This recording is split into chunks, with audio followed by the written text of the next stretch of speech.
bersifat tak ada. Dia hanya diberi pinjam oleh Allah. Bukan hak dia, tapi rasa-rasa dia, hak dia. Betul? Dia panggil dusta dia panggil. Betul ke? Dusta. Dusta tu maksudnya tipuan. Dia menipu diri dia. Dia cerita hebat dia. Tak ada apa pun hakikat dia. Bila Allah tarik cabut, tak ada apa-apa yang tinggal. Yang tinggal hanyalah kain kapan, pembalut badan kita masuk dalam perut bumi. Yang kekal dengan kita apa? Waya baqa amalu. Yang kekal amalan kita. Kereta besar tinggal, rumah besar tinggal, pangkat besar tinggal, gaji besar tinggal, pencen besar tinggal. Tak ada. Jadi ya lah. Malu. Itulah hakikat hidup. Sebab tu belajar ilmu tauhid ni ilmu hakikat. Saya tak jumpa lagi mana saya adok dah tak betul cakap apa. Sebut kat mana tak betul ni. Kalau abang ada tak betul, tak mana tak betul, saya tunjuk. Tak kuat je, kuat. Mati esok bawa lah. Bawa. Rumah banglo dengan kereta mesti tertanam sekali. Tanam. Betul? Saya cakap terkasar bunyi lah. Tak ada apa. Hakikat hidup ni sebenarnya kita dipanggil wujud tapi makdum. Tidak ada apa-apa hakikat dia. Saya lah dulu masa mula-mula ngaji belajar, orang panggil ustaz. Saya mula start baca kitab ni kan. Umur 17 tahun. Waktu tu dekat kampung saya baca kitab. Saya baca kitab bab kahwin, nikah kahwin. Bila saya baca bab nikah kahwin, masa tu saya tak kahwin lagi. Ada satu orang tu dekat dia macam tadi tu lah. Dia marah, saya tahu dia nak marah. Dia marah. Meninggal lah. Meninggal.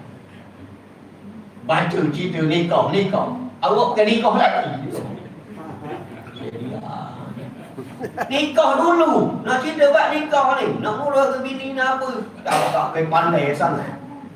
Dia marah saya tadi. Saya kata je dah. Maksudnya kita orang rumah kita ni kena didik lah. Suruh dia semayang, tutup aurat. Nikah dulu. Tahulah berapa orang. Baca. Senang mudah baca. Awak bini pun tak ada. Masa tu saya tak nikah lagi. Umur 17. Misal, aduh, jari baru nak timbul. Saya diam. Dia kita saya tanya orang. Kenapa order termarah sangat? Dia dah 3 dah bininya ya. 3 dah bini dia. Ni kali ketiga dah. Ni kau pertama cerai, kedua cerai, dia ketiga dah tahu. Awak seorang tak ada lagi. Awak cuba mengajar dia, memang dia marah. Saya diam. Saya tak baca dah bab nikah. Saya baca bab lain je lah. Bab semayang, ibadat, sedekah je dah. Tak baca dah bab nikah. Kata dia diam, dia sengih, dia duduk dekat dia. Dia tak marah dah. Baca bab semayang, tak apa dah. Tak marah. Lepas tu saya kahwin. Lepas saya kahwin ada dah sikit masalah. Saya jumpa kan. Pada jangan. Ada masa botok kepala pada. Kau dah khabar dulu. Pada cakap dah. Awak bukan lalu lagi. Ni kau ada rasa. Saya kata jangan pada. Ada masa gerbang biar rasa. Baru tahu betul dia. Dia suka dengan saya. Saya diam. Dia mau saya dengan dia. Kenapa? Sebab kita melalui rasa. Betul? Baru boleh cerita. Jadi kita. Maknanya itulah kehidupan.